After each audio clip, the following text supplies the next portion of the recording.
Welcomed. It is May 21st, 2024. This is our Tuesday, 2 o'clock Commissioners' Consent Agenda meeting.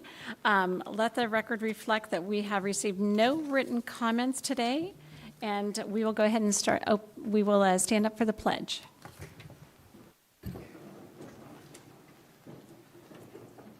I pledge allegiance to the flag of the United States of America and to the republic for which it stands, one nation, under God, indivisible, with liberty and justice for all.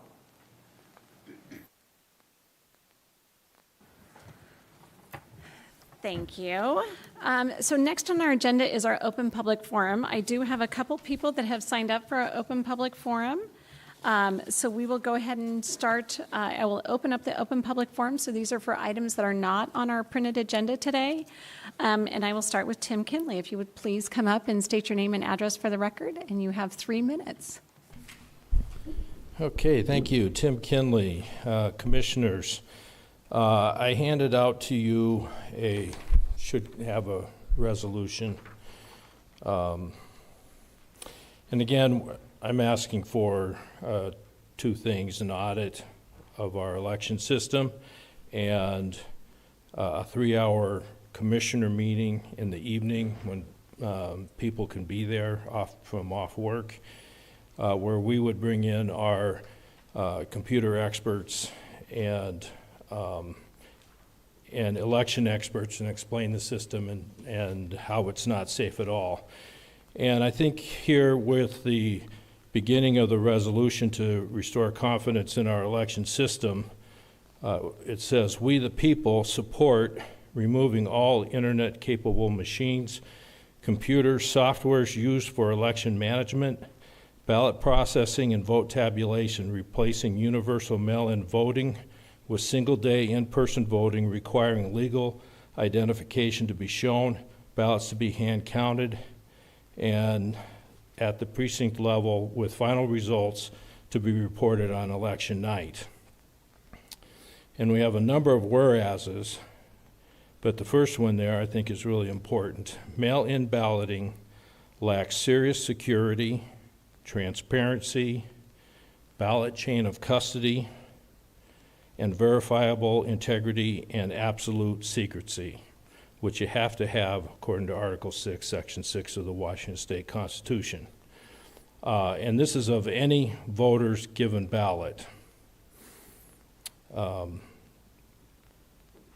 I think that should be a real concern from anybody, and anybody who's walked through that system knows that. We have no idea what comes out of those machines. So, in other words, Washington State courts have ruled the public cannot have access to cast ballots or their digital images for the purpose of inspecting, education, or auditing. And when we do that risk-limiting audit, and we pick out those ballots out of the random sample, out of the boxes, and we have that sample, and they enter that ballot, we can see the ballot, how the person voted, but it goes into the system, into the machine, and we're expecting to see the ballot that's in the machine, but the first thing they do is say, "Oh, guess what? Everything matches." Okay, can we see the match? And they turn the computer around and you see all these green check marks. Well, where's the ballot that's in the system? We don't get to see that. We have no idea. It's a fraud, it's a fake, it's phony, and we have no way of verifying anything. That's why we need an audit. Thank you very much, Tim. And Tim, I just want to let you know that Commissioner Kearns and I have talked, and we would like to go ahead and set up a meeting with you so that way we can maybe help address some of your questions. Thank you. Next, that's going to take us to the next person I have signed up is Becky Dickerhoff. If you would please state your name and address for the record, and then we will start your 3 minutes. Becky Dickerhoof, City of Spokane. I am here today to ask the County Commissioners to enact what is commonly referred to as the 1590 tax. This ordinance, which amended RCW 82.14.530, allows the county legislative authority to impose a sales tax and use tax not to exceed 1/10 of 1% of the selling price in the case of a sales tax or value of the article used in case of a use tax. I cannot speak for the League of Women Voters, but I agree with their position on what is known as the House Bill 1590 tax. I quote, "The League of Women Voters believes that all levels of government and the private sector share the responsibility to help alleviate the housing shortage in the low-income sector. Identifying housing needs and planning to meet these needs is best done at the local level. The state should set minimum standards for safe and decent housing and provide for their enforcement. Policies should be formulated to allow for maximum use of available federal funding, as well as encourage the participation of industry, business, local, and nonprofit groups in meeting housing needs. The state government should provide information, assistance, and coordination for housing programs at all levels."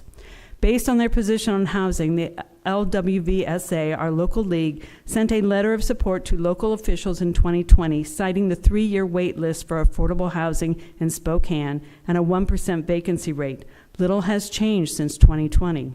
The average time it takes to be housed in Washington is 135 weeks for the general wait list and 74 weeks for the priority list. Figures from the Australian Bureau of Statistics show Washington has the highest proportion of people of any state living in improvised dwellings, tents, or sleeping out.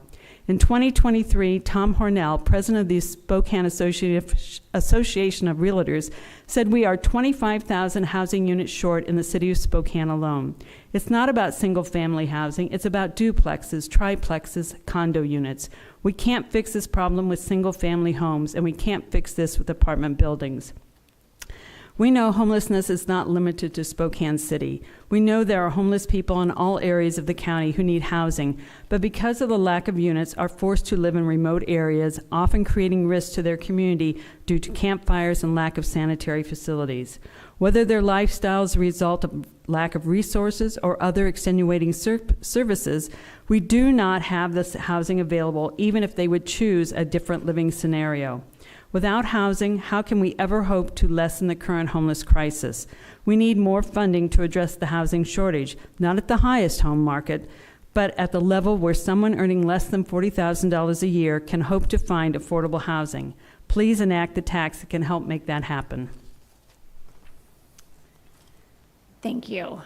So that is all that I have signed up, so then I will open it up if anyone else wants to come and speak at our open public forum. Yes, if you could please state your name and address for the record, and then we do need to have you fill out just a blue form for us. Okay. My name's Brian Dale Johnson. I live in Spokane County. I lived here my whole life. Our family goes back to the 1800s here. Several generations. My dad's mom raised four girls, 2 boys, 29 foster children, and got Mother of the Year out of Spokane, Washington. Ranchers, loggers, and farmers. And then we got a chemical problem that's getting in our water from people spraying their yards in the county, and it gets in the water when you got bugs will eat bugs.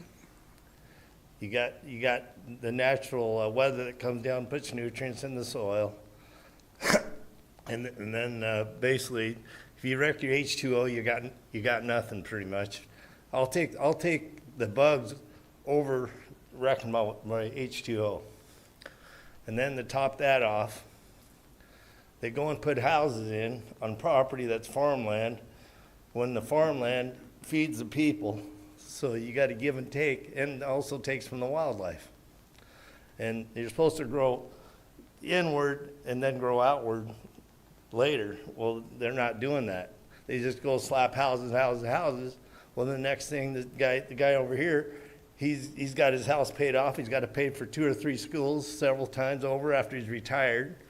And it's just beyond ridiculous. And then the infrastructure, they don't put the sewer in before they build the houses, so then you got that issue too. So it's just an environmental impact all the way around. So you got to solve one issue before you solve the other, and then you got road problems too on top of that. And it's just beyond ridiculous. It's just been abused, as far as I'm concerned, because our neighbor owned a whole mountain And when I was growing up, and they had all this land over here to develop way before that, and they turned around, put houses on a mountain. And I rode my horse up in there, and then boom, it's gone, you know?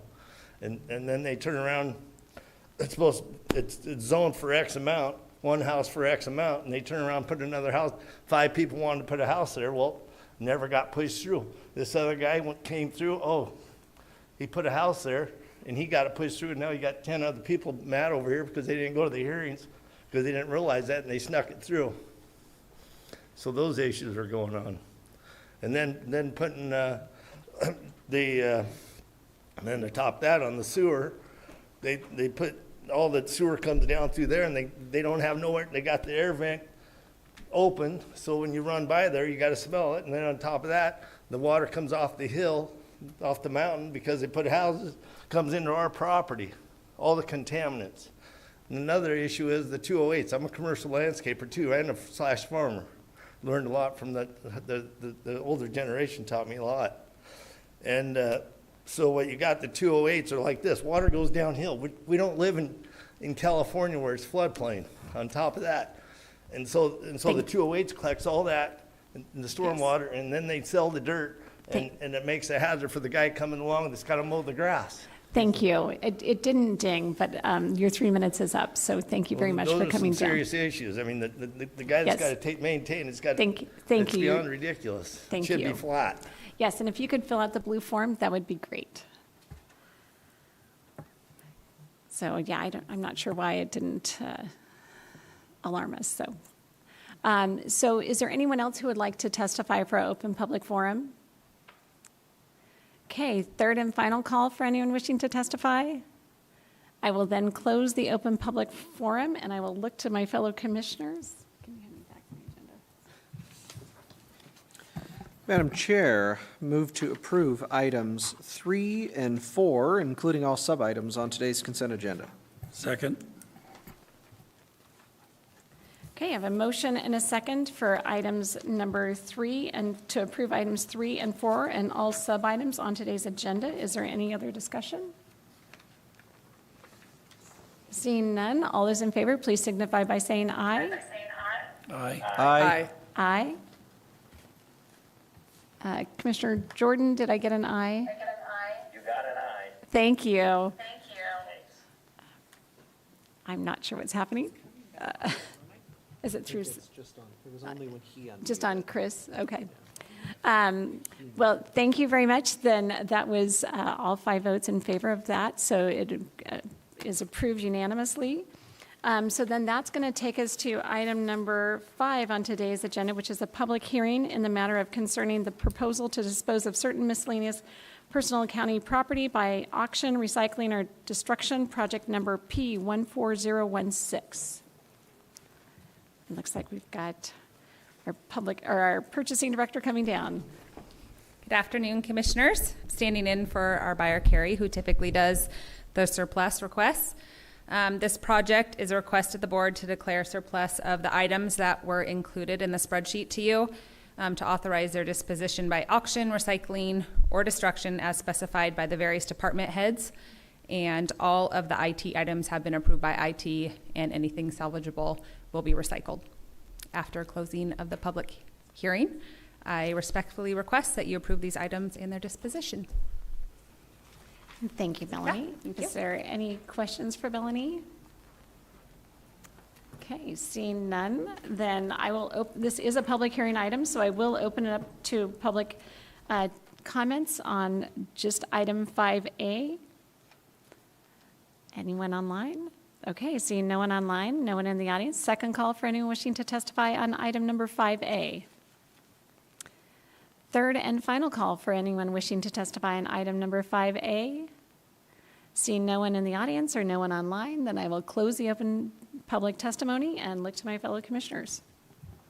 Madam Chair, move to approve item 5A in the matter concerning the proposal to dispose certain miscellaneous personal county property by auction, recycling, or destruction, project number P14016. Second. Okay, I have a motion and a second. Any further discussion? Seeing none, all those in favor, please signify by saying aye. Aye. Aye. Okay, motion passes unanimously. Thank you all very much. That concludes what we have on our printed agenda. I will look to Mr. Simmons or Mr. Anderson to see if there's anything else for today. Yes, Madam Chair. There is one executive session under pending potential litigation pursuant to RCW 4230-110-1I. This matter will involve the board, myself, Scott Simmons, Kyle Tuig, and Matt Koza. Should take approximately 10 minutes and no action needed. Okay, it is 2:15. We'll give about 5 minutes to clear the room, so we'll start the executive session at 2:20, and we will go till 2:30. And at that time, then we will adjourn for the day and see everybody back next week. Thank you all very much.